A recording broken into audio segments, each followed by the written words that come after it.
저는 40대 후반의 여성이에요. 얼마 전부터 살롱에 열렬한 팬이 됐어요. 많은 이야기를 듣다 보니 제가 겪었던 일도 이야기할 수 있는 용기가 생겼네요. 그래서 오늘은 제 이야기를 해볼까 해요. 저는 어릴 적에 꽤 좋은 환경에서 자랐어요. 아빠가 대기업 높은 직책에 계셨기 때문에 정말 남부러울 것 없이 살았죠. 초등학교 때도 저는 엄마와 외식을 하러 꽤 화려한 레스토랑에 가곤 했거든요. 저는 좋은 부모님 밑에서 누릴 수 있는 건 다 누리고 엄마의 열성으로 학교 공부뿐 아니라 영어회화 과외나 피아노, 미술 같은 것도 배웠어요. 엄마는 원래 악기 연주하는 사람들이 많이 부러우셨대요. 그래서 저한테 피아노뿐 아니라 첼로를 배우게 하셨어요.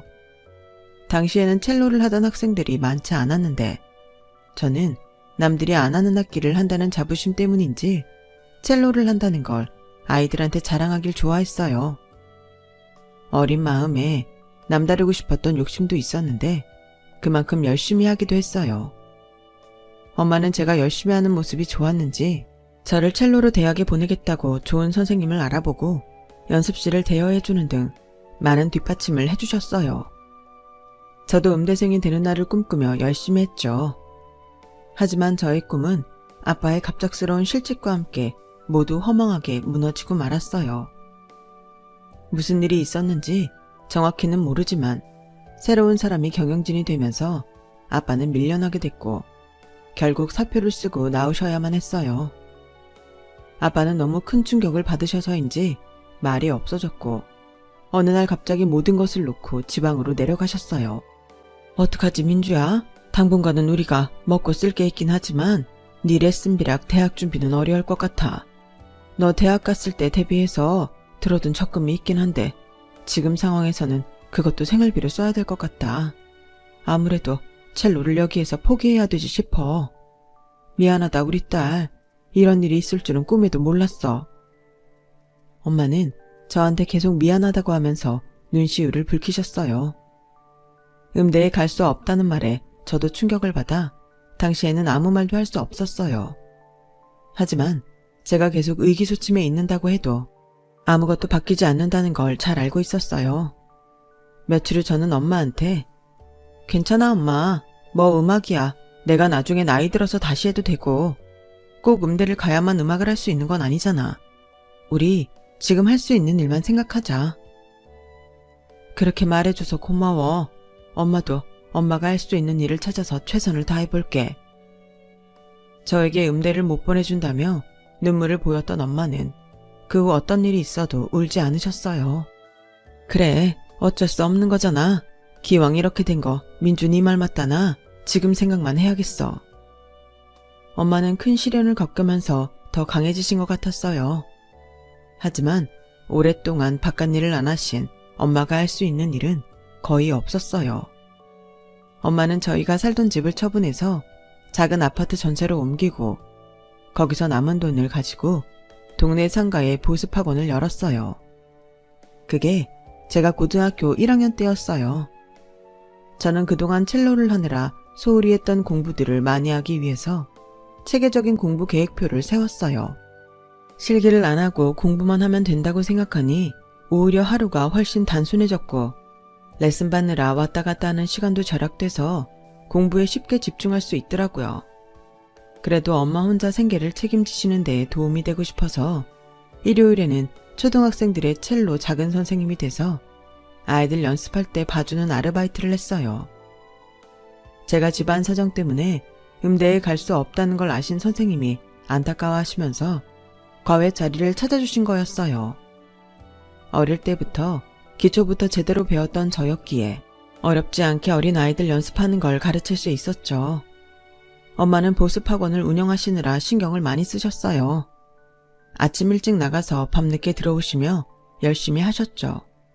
그래서 제가 첼로 알바를 하는 걸 모르셨어요. 제가 일요일마다 과외로 돈을 번다는 걸 알면 어째 속상해 하실 것 같은 기분이 들어서 저는 이 일을 비밀로 했어요. 대신 들키지 않으려고 성적을 올리기 위해 평일에는 공부를 엄청나게 했고요. 무엇보다 수학이나 물리 같은 게 뒤처져 있어서 두 과목 공부하는 데에 많은 시간을 들였어요. 대신 저는 영어나 제2외국어는 따로 공부하지 않아도 될 만큼 많이 습득이 되어 있어서 거기서 시간을 벌었네요. 그래도 공부 잘하는 애들은 고등학교 과정을 끝내고 온 아이들도 많아서 그걸 따라잡는 데에는 정말 많은 노력과 시간이 필요했어요. 그래도 외우는 건 잘하는 편이라 암기 과목 성적은 처음부터 잘 나왔어요.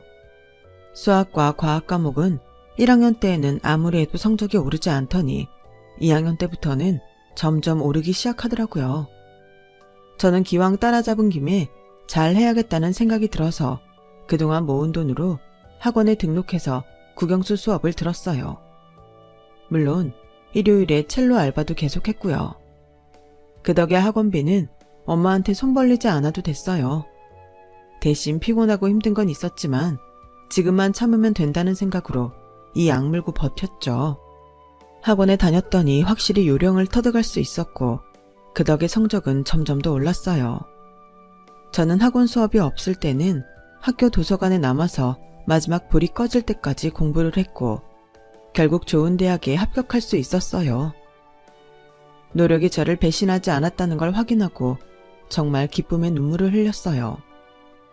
엄마가 좋아하신 건 당연했고요. 민주야, 너무 고마워. 솔직히 그동안 첼로 한다고 공부 못한 게 많아서 걱정했는데 네가 이렇게 해내는구나. 진짜 잘했다 우리 딸. 이제 네가 하고 싶은 거 다 해봐.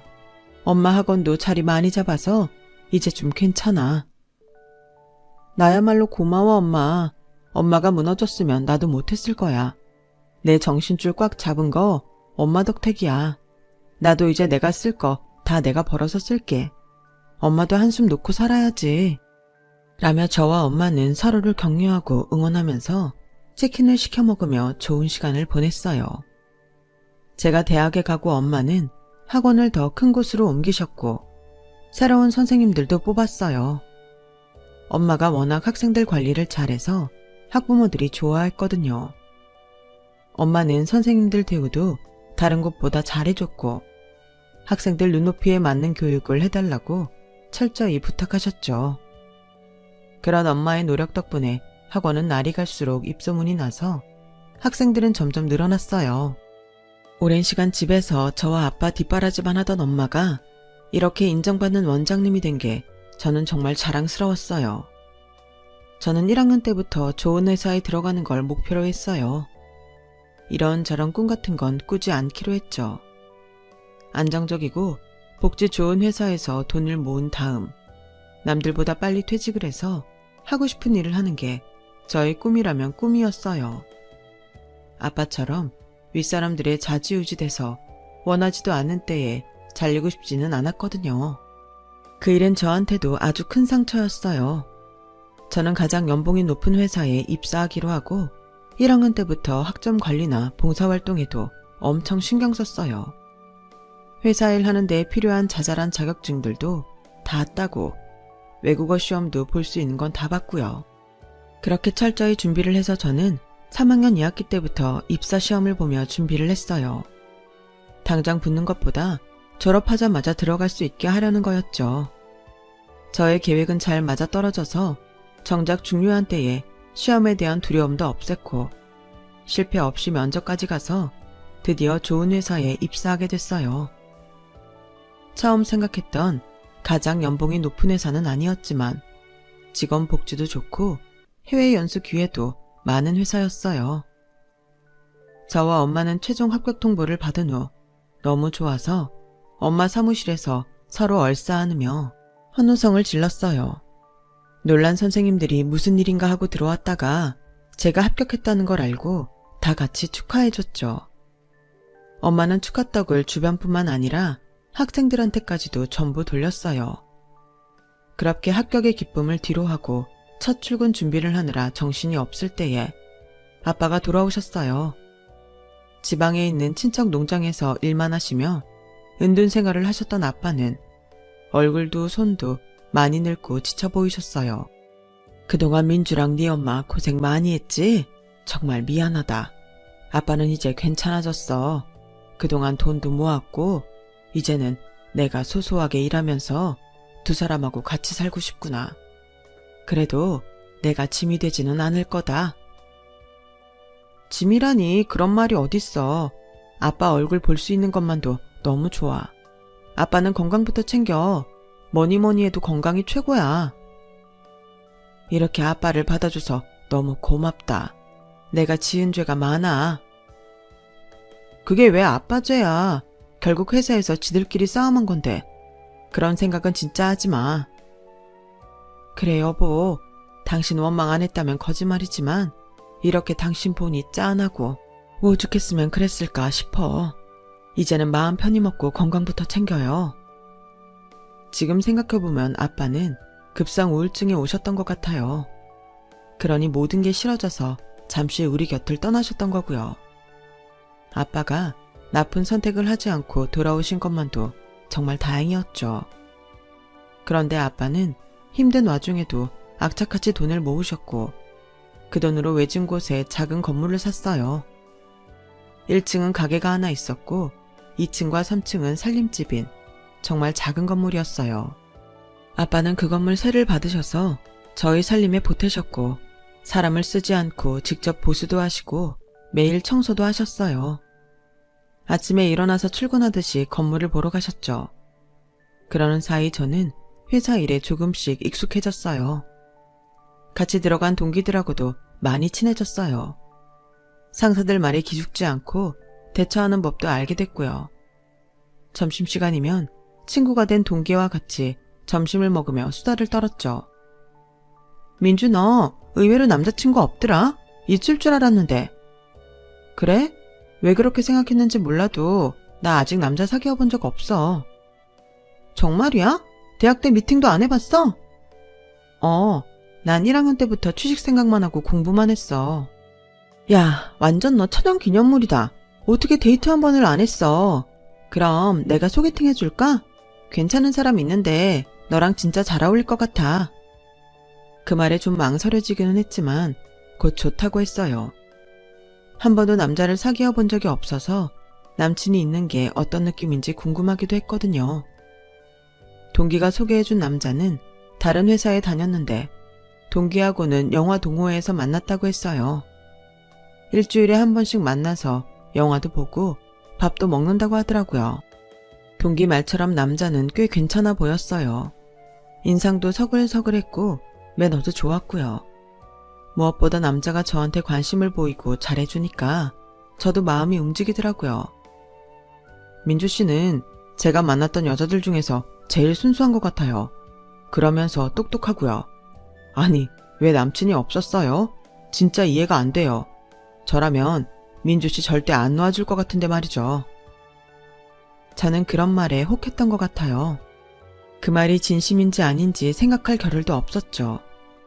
남자를 정식으로 만나보는 것도 처음인데다가 사람에 대해서도 잘 몰랐던 것 같아요.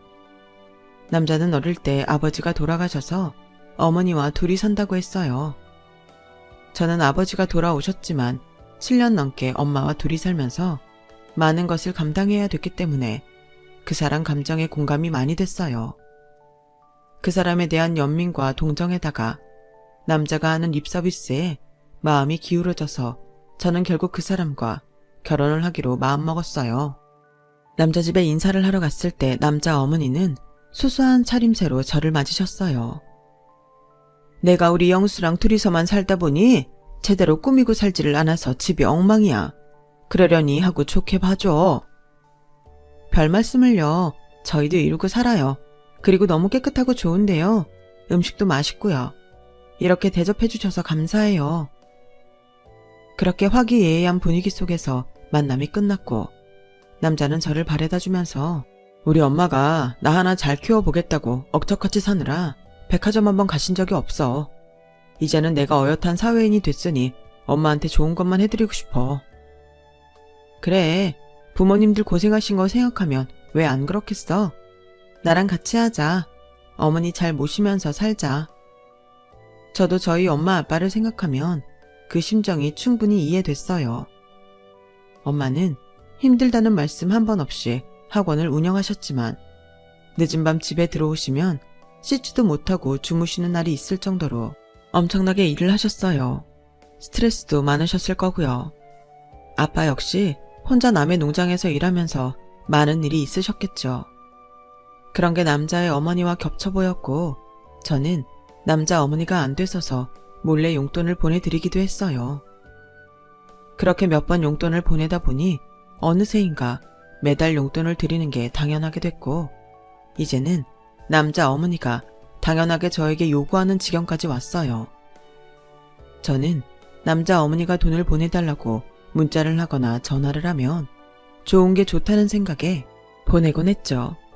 그런데 언젠가는 한 달에 100만 원도 넘게 보냈더라고요. 이건 좀 과한 거 아닌가 하는 생각도 들었지만 그래도 우리 엄마 같은 마음에 아까운 줄 몰랐어요. 부모님 선물을 살 때도 남자 어머니 선물도 같이 샀고요. 아직 양쪽 집안이 만나지도 않았고 정식으로 날짜를 잡진 않았지만 그 남자와 당연히 결혼할 거라고 믿었기 때문에 남자 어머니를 이미 시어머니처럼 생각하고 잘했어요.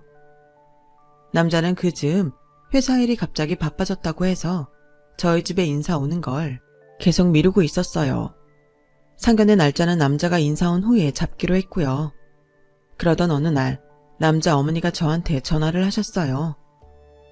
친구들이 코에 바람 좀 넣자고 동남아 여행 가자는데 나는 해외를 나가본 적이 없어서 어떻게 해야 되나 궁금해서 전화했어. 준비할 것도 같이 샀으면 좋겠고. 네 어머니, 당연히 같이 가드려야죠. 어디서 뵐까요? 저는 그날 퇴근 후 바로 남자 어머니를 백화점에서 만났어요. 남자 말로는 어머니가 백화점도 안 가봤다는데 유명 백화점들 어디에 뭐가 입점해 있는지 전부 꿰고 있더라고요.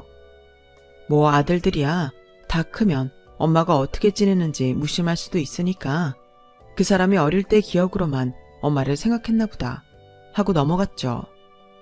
저는 남자 어머니가 이끄는 대로 여러 백화점을 돌면서 제 카드로 여행에 필요한 물건들을 전부 사고 그 외에 옷이랑 선글라스, 모자도 사서 어머니한테 드렸어요. 아유 고마워. 내가 촌스러워서 이런 걸 해봤어야지. 덕분에 아주 폼나게 놀러갔다 올 수 있겠다. 그런데 내가 이렇게 받아도 되나 모르겠네. 우리 영수가 알면 민주한테 받기만 했다고 뭐라고 할 텐데. 안 그래도 평소에 선물 많이 받는다고 나보고 뭐 좀 하라고 했거든. 근데 내가 요새 젊은 사람들 뭘 좋아하는지 몰라서 준비를 할 수가 있어야지. 괜찮아요 어머니, 걱정하지 마세요. 영수 씨한테는 제가 사드렸다고 말씀 안 하시면 되죠. 내가 진짜 며느리 복은 제대로 들었나 보다. 어쩌다 내가 이런 복덩이를 만났을꼬? 남자 어머니는 좋아하며 집으로 돌아갔고 저는 다시 백화점으로 가서 엄마 옷도 샀어요. 엄마한테 잘 어울릴 것 같은 옷을 받았거든요. 너 요즘 돈을 많이 쓰는 것 같은데 그렇다고 네 걸 사는 것도 아니고 영수 어머니 뭐 해드릴 때 엄마 아빠 신경 쓰여서 돈 더 쓰는 거지. 그러지 마. 엄마 아빠는 알아서 해. 이런 돈 쓰지 말고 너 갖고 싶은 거 사. 나 내가 갖고 싶은 것도 다 사니까 너무 마음 쓰지 마. 그리고 돈은 이런 데 쓰라고 버는 거잖아. 나 대학 때까지도 돈 모으기만 하느라 어버이날이나 엄마 생일도 제대로 못 챙겼잖아. 이제는 돈 잘 버니까 하는 거야. 걱정하지 마. 너도 잘 알겠지만 사람은 모아놓은 돈이 있어야 돼. 그러니까 영수 어머니한테도 해달라는 대로 다 해주지 말고 눈치껏 해. 네 돈은 어디서 공짜로 들어오는 것도 아니고 밤낮 고생해서 일하며 버는 거잖아. 라며 안타까워하셨어요. 저를 생각하는 엄마 마음이 느껴져서 너무 고마웠어요. 역시 엄마밖에 없구나 싶기도 했고요. 그래도 한평생 고생만 했다는 남자 어머니도 안쓰러워서 저한테 뭘 갖고 싶다고 말하면 사드리게 되더라고요. 그렇게 남자 어머니 쇼핑을 잔뜩 해드리고 열흘쯤 지났을 때였어요. 그 사이 남자 어머니는 동남아 여행을 갔다 온 상태였어요. 저는 한동안은 별로 돈 쓸 일 없겠다고 생각하고 있었죠. 그런데 남자 어머니가 또 전화를 하셨더라고요. 나 산악회 모임에서 이번 주말에 2박 3일로 경치 좋은데 놀러 가기로 했는데 동남아 가서 용돈을 다 쓰고 왔네. 나 거기 가서 쓸 돈 좀 보내줄래? 어머니, 동남아 갔다 오시고 바로 또 놀러 가시면 안 힘드세요? 평생 놀아보지 못하고 영수만 바라보고 살다가 이제 겨우 다녀보는 거야. 다들 간다는데 나만 안 간다 그러기도 좀 뭐하고. 놀아본 적이 없어서 그런지 놀아도 성이 차지 않나 봐. 왜? 돈 보내는 거 어려워? 하긴 네가 지난번에 돈을 많이 쓰긴 했지. 그럼 다녀오세요. 얼마나 드리면 돼요? 300만 원만 보내줄래? 내가 그동안 신세진 사람들이 많아서 이제는 나도 좋은 며느리 얻게 돼서 이렇게 용돈 다 쓴다 하고 좀 보여주고 싶어서 그래. 나도 이제 남한테 얻어먹지 않고 남들 사줘보고 싶어. 300만 원이요? 네, 알겠어요. 재미있게 놀다 오세요. 저는 생각보다 너무 많이 달라고 해서 놀라기는 했지만 그래도 기죽지 말고 실컷 쓰라며 보내드렸어요. 그런데 점점 두 사람이 이상하다는 생각이 들었어요. 남자는 저희 집에 오는 걸 차일피일 미루면서도 상견례 때 자기랑 자기 엄마 입을 옷을 먼저 맞추겠다더라고요. 처음 인사하는 건데 그래도 엄마랑 나랑 명품으로 맞추는 게 좋을 것 같아. 상견례는 결혼식도 아니고 양쪽 집안 인사만 하는 건데 새로 명품 옷을 맞출 필요가 있어? 그냥 있던 거 입어도 되잖아. 어차피 결혼식 때 다시 다 해야 되는데 돈만 이중으로 들어. 우리가 해놓고 산 게 없다 보니까 옷도 너무 없더라. 그래서 이런 집안 행사에 입을 만한 게 하나도 없는 거야. 그래 뭐 우리가 없이 산 거지. 너는 안 그러니까. 네 뜻이 그렇다면 어쩔 수 없지. 그 말에 저는 마음이 약해져서 새 옷을 사라고 했죠. 남자는 어머니 옷까지 사려면 돈이 모자란다고 했고 저는 모자라는 만큼의 돈을 더 보탰어요. 돈을 보내고 나서야 저는 남자 어머니가 동남아 여행 가기 전에 백화점에서 정장을 사드린 게 떠올랐어요.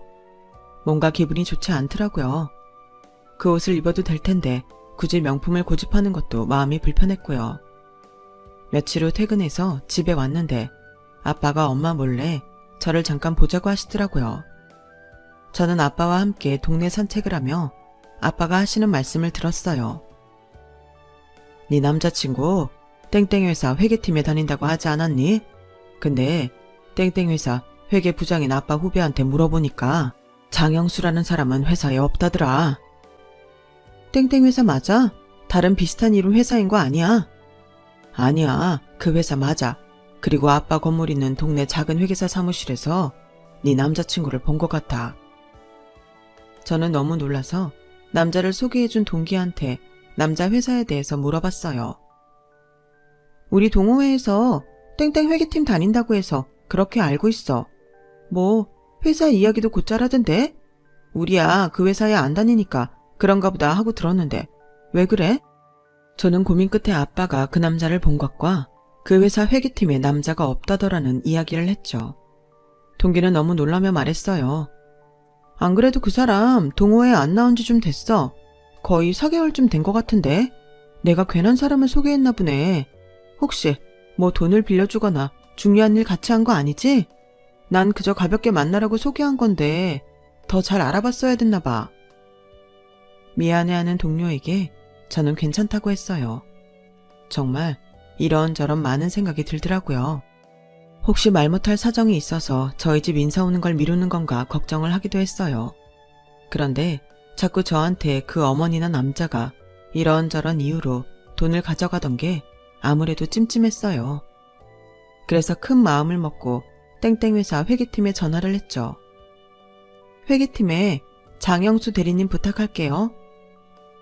장영수요? 저희 팀에 장영수라는 대리는 없는데요. 혹시 다른 팀하고 헷갈리신 거 아닌가요? 아, 그런가 보네요. 실례했습니다. 저는 당황스러운 마음을 애써 감추고 서둘러 전화를 끊었어요.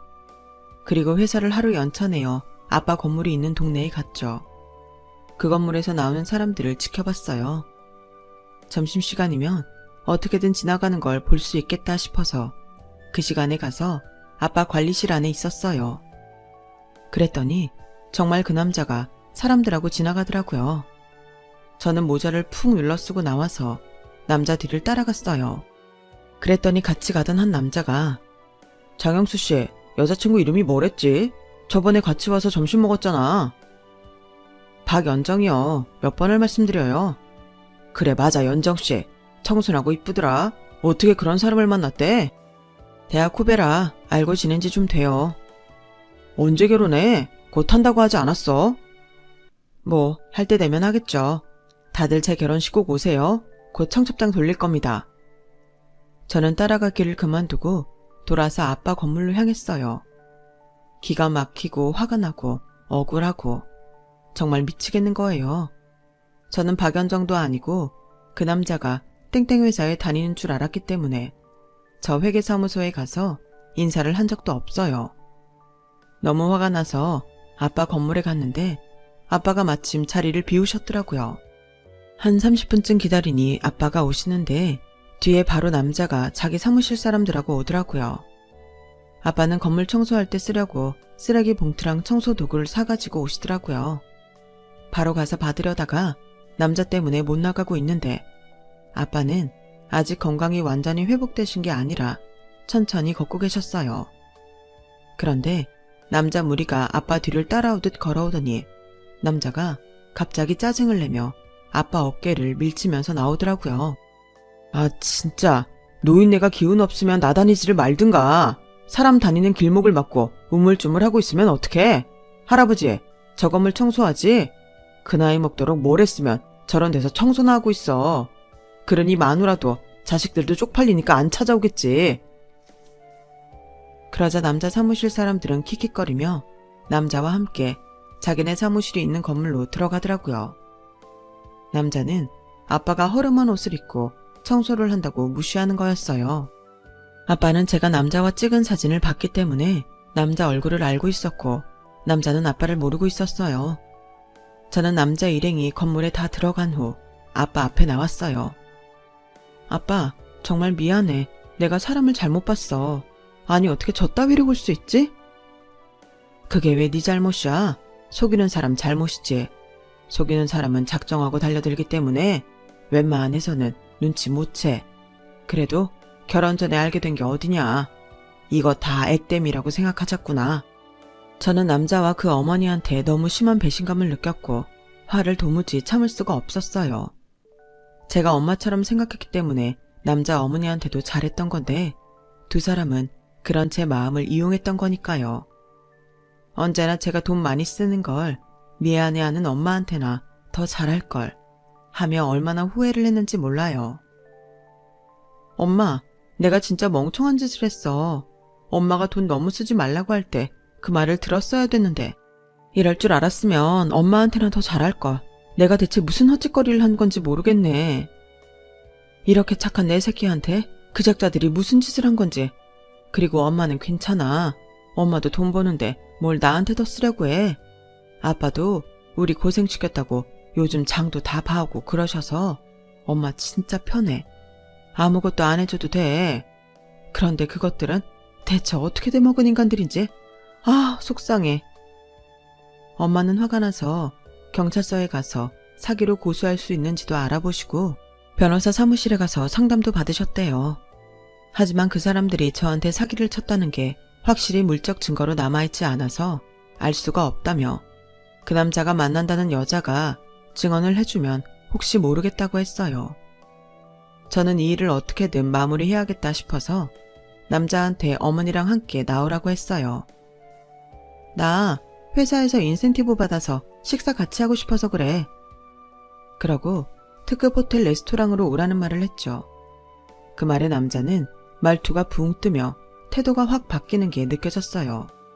표정도 계속 싱글벙글이더라고요. 또 지도 안 들이고 지내모자 비싼 거 먹을 수 있다는 생각에 기분이 좋았던 것 같더라고요. 그러고 집에 왔더니 남자 어머니가 전화를 했지 뭐예요. 얘, 나 그날 신고 갈 구두가 없는데 구두 살 돈 좀 보태줄래? 내가 너무 없이 살다 보니 구두가 다 너덜너덜하지 뭐니? 어머니, 저번에 저랑 백화점 가셨을 때 산 구두는요? 아, 그거? 그래, 그게 있었네.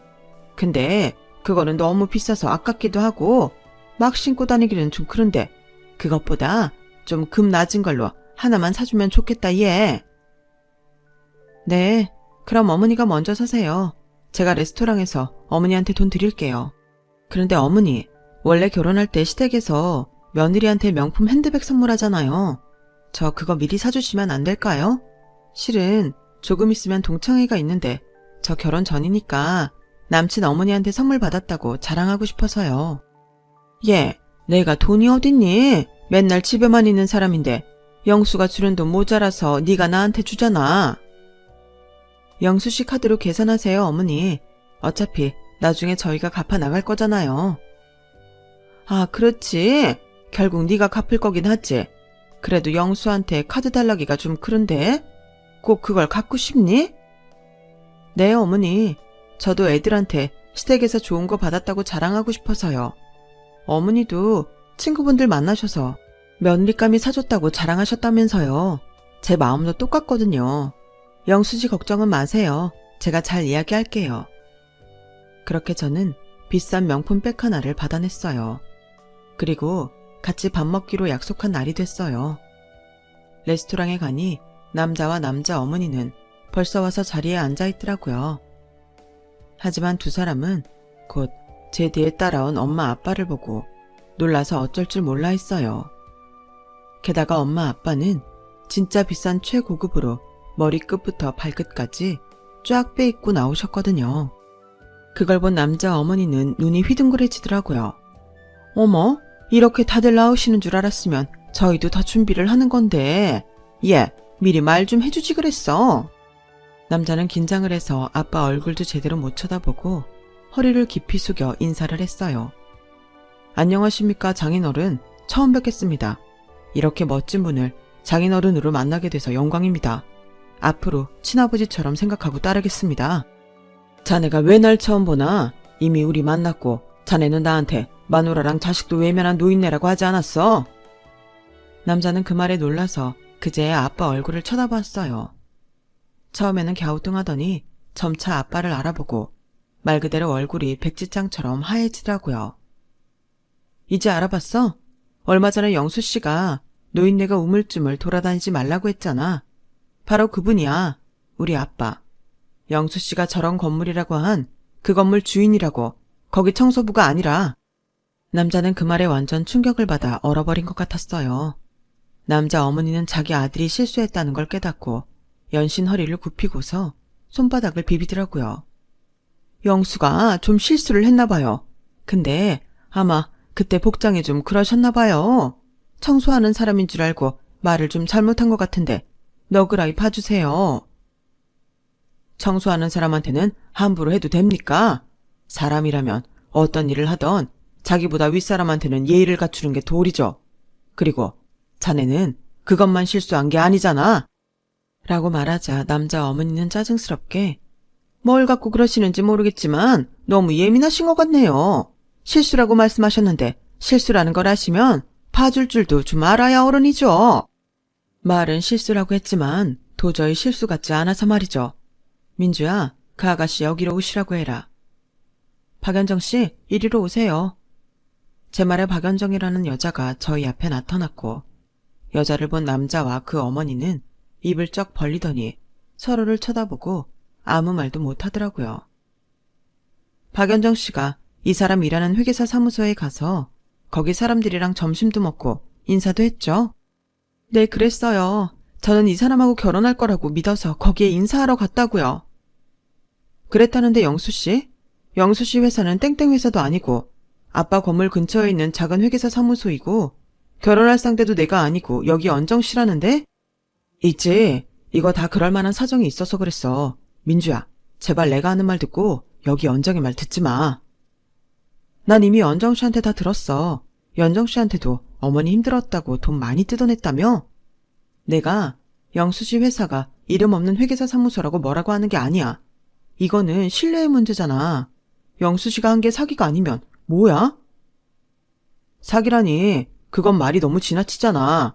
나는 그저 언제 연정이를 정리해야 되나 그걸 보고 있던 건데. 그러자 연정씨는 그 자리에서 울음을 터뜨렸어요. 저하고 결혼한다고 며느리 덕 보고 싶다고 맨날 저한테 전화해서 100만 원, 200만 원 가져갔는데 엄마 힘들게 살았다고 잘해주고 싶다고 해서 지난 어버이날에도 호캉스 시켜드리고. 연정 씨는 말을 다 잇지 못하고 그 자리에 앉아서 울었어요. 저는 남자 어머니와 명품 핸드백 살 때 했던 대화를 녹음해 놓았죠. 그 녹음 내용을 그 자리에서 틀었더니 연정 씨는 더 크게 소리를 내어 울었어요. 주변에서는 무슨 일인가 해서 다들 수근거렸고요. 장영수 씨, 그리고 어머니, 사람들이 그렇게 바보 같아요? 언제까지 속일 수 있을 거라고 생각했는데? 남자와 그 어머니는 어쩔 줄 몰라 했어요. 얘야, 민주야, 그런 거 아니야. 저 애랑은 정리하려는 중이었어. 그러니까 우리 말을 들어. 어머니도 사람이 그러면 안 되죠. 저한테는 돈도 없고 놀아본 적 없어서 다 해보고 싶다고 했잖아요. 근데 엄청 사치스럽게 돈 쓰고 다니셨던데요. 저랑 연정 씨한테 뜯어낸 돈으로요. 그러니 아들도 정신 못 차리고 적골아지 아니겠어요? 남자 어머니도 남자도 그게 아니라며 계속 변명하려는데 아빠가 나서서 말씀하셨어요.